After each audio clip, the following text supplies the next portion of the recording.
নমস্কাৰ।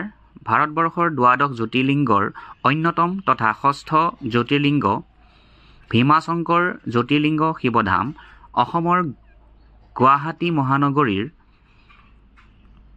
নিচেই কাষতে থকা পামহি অঞ্চলৰ ডাকিনী পাহাৰ তথা ডাইনী পাহাৰত অৱস্থিত। এইখন হৈছে ভীমাশংকৰ জ্যোতিৰ্লিংগ শিৱধামৰ মুখ্য প্ৰৱেশদ্বাৰ। এই প্ৰৱেশদ্বাৰেদিয়েই ভাৰতবৰ্ষৰ বিভিন্ন স্থানৰ পৰা অহা ভক্তসকলে মনোবাঞ্ছা পূৰ্ণ কৰিবৰ কাৰণে এই ভীমাশংকৰ জ্যোতিৰ্লিংগত পূজা অৰ্চনা কৰেহি। এইদৰে প্ৰতিদিনেই অসংখ্য ভক্তৰ এই ভীমাশংকৰ জ্যোতিৰ্লিংগত ধামত সমাগত হয়। বিশেষকৈ জানুৱাৰী মাহৰ 1 তাৰিখ আৰু শাওণ মাহত অত্যধিক ভক্তৰ সমাৱেশ ঘটে। এয়া হৈছে ভীমাশংকৰ জ্যোতিৰ্লিংগ। এই জ্যোতিৰ্লিংগৰ এক বিশেষ মহত্ব আছে।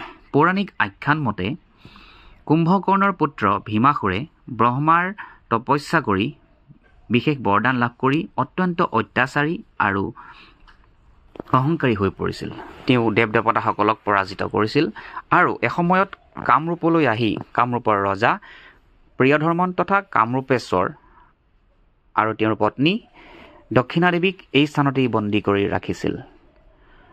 কামৰূপৰ ৰজা প্ৰিয়ধৰ্মন তথা তেওঁৰ পত্নী মহাদেৱৰ ভক্ত আছিল। তেওঁলোকে এই স্থানতেই শিৱলিংগ নিৰ্মাণ কৰি মহাদেৱক আৰাধনা কৰিছিল। এই খবৰ লাভ কৰি ভীমাসুৰ আহি কামৰূপেশ্বৰ ৰজা আৰু তেওঁৰ পত্নীক বধ কৰিবলৈ চেষ্টা কৰিছিল। তেতিয়াই মহাদেৱে এই স্থানত আৱিৰ্ভাৱ হয় আৰু ভীমাসুৰক নিধন কৰে। জনশ্ৰুতি অনুসৰি শিৱৰ ঘামেৰে এখন নদী প্ৰবাহিত হৈ আছিল বুলি কোৱা হয়।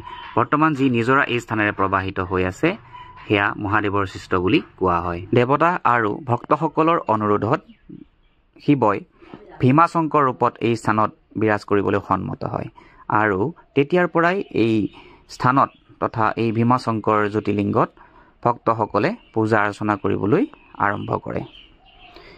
এই ভীমাশংকৰ জ্যোতিৰ্লিংগ শিৱধাম সঁচাকৈ অত্যন্ত সুন্দৰ তথা ইয়াৰ প্ৰাকৃতিক সৌন্দৰ্যবোৰ বহুত ধুনীয়া।